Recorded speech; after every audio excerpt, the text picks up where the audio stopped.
Alright, so we're up and running. Yeah, and also if you want to drop by the chat room and maybe steer the show in a certain direction that way, bring up a topic, that'd be cool as well. And you do that by coming to my Blog Talk Radio site, which is blogtalkradio.com/Charles Lamson. It's all one word, and you just go to my site and look for the chat link, and we'll be there.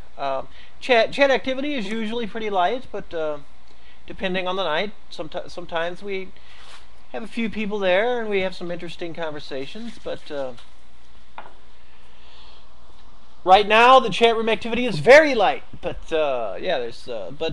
So if you want to come by and drop by, I try to come by to drop by during the breaks and say hi to everybody. And all right, so yeah, but anyway, Tone, I don't think that letter has anything to do with me. So yeah. I was worried though, man. At first, I was like, I mean, because I don't know, there was some trouble in the past, but I was thinking about that. No, shit, well, they probably just had to hand whoever had to hand them out to every apartment, regardless. Yeah, because it was like a year ago or over a year. I don't know, man. But anyway, okay. So the aspiration of the soul for initiation should be formulated and held with an unswerving determination. Once again, ladies and gentlemen, I am taking this from the book Esoteric Orders and Their Work by Dion Fortune. This book was written I'm not going to look up the copyright date right now, but yeah, in the early part of the 20th century. So yeah, it was a lot of. So yeah, I'm taking this directly from the book right here. So yeah, the aspiration of the soul for initiation should be formulated and held with an unswerving determination. It should be meditated upon and brooded over in the night watches, and every action of the waking hours dedicated to the perfecting of character and the service of humanity, and through it of the masters. But the soul should wait in humility for psychic experiences, not seeking to project itself out into the astral spaces where it has neither guide, chart, nor compass. In due season, when the time is ripe, it shall indeed travel the astral ways, but under the care of a guide and not alone. I don't know, I guess I can buy that. That's to some extent. But okay, then yeah, so like I said, I think we're just pretty much wrapping up. A lot of this is just summary of what we've been talking about the last week and a half. But I was trying to put together notes earlier to just kind of summarize what we've been talking about in the last week and a half. And so this was some of the juicier stuff I came up with. But the masters, and once again, I'm just like, these are etheric beings. They're not, these masters the Western occultist talks about aren't like Asian type teachers, like Zen masters or anything like that. These are actually like etheric, spiritual type beings. But anyway, these masters receive souls as pupils, not for the benefit of the soul, but for the benefit of the great work. The great work, once again, can be defined. It's basically what these occultists call that, all their creepy rituals and stuff that they're trying to accomplish here on this earthly plane.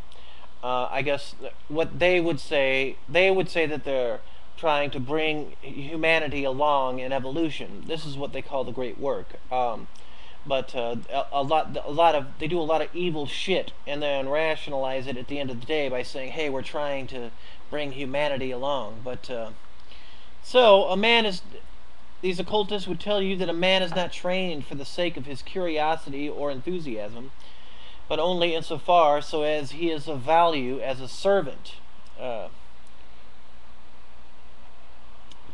That's an interesting notion. Okay, so it is for this reason that a selfless desire to serve is the surest path to the master.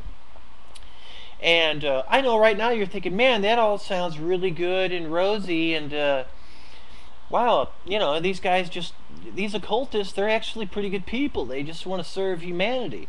And yeah, man, this is like a totally introductory book. This is like one of the first books on the book list that they'll give you when you join one of these orders. So it's like, you know, everything seems rosy. They just want to serve the Master Jesus and serve humanity. But the further you get into this, that when they say humanity, they're talking about this white race that has blonde hair and blue eyes. That's what humanity is. Everything else are mud races that need to be stamped out.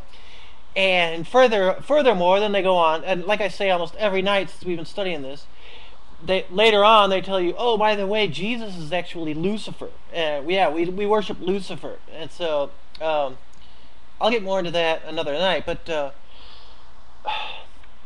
yeah, it's all very seductive. How these guys are masters at seducing people into some really, really weird stuff. But yeah, if you want to maybe listen to last night's show, I've talked a lot about the initiation process. However, man, that show was chopped to shit. Since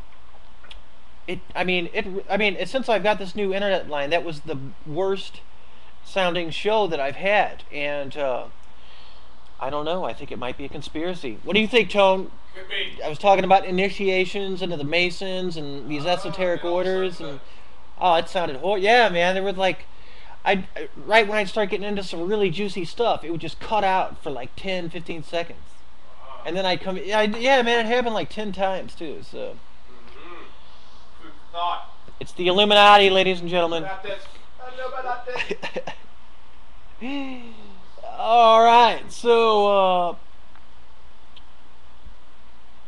selfless desire to serve the master. No one who desires knowledge or power for its own sake ever succeeds in obtaining the innermost essence of it. He may become a magician or an astral seer, or even possess deep intuitional wisdom, but the spiritual light of the innermost is unlit.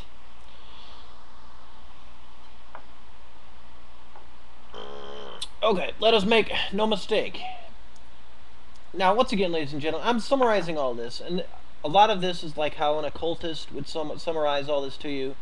I'm just sort of throwing in my own parenthetical bullshit as I go along here, but... So, let us make no mistake, it is the spirit which is the goal of the quest. All else is a means to an end. A means to an end, does that sound familiar? The means justifies the end. All else an appearance, not a reality. And though appearances may not necessarily be delusive, but rather a true and accurate symbolism and system of correspondences, they cannot satisfy the hunger of the spiritual nature after the Spirit of God. The astral body functions on the astral plane, and the mental body wakes to consciousness on the mental plane when it receives its initiation. But the spiritual body must needs wake to the world of spirit before the sevenfold man is completed. And once again, when they talk about the sevenfold man, I believe that they're talking about the 7 different astral planes. These people and their Western occultism and their cosmology. They believe that there are 7 planes, and I think, yeah, there are, I believe, six planes above us.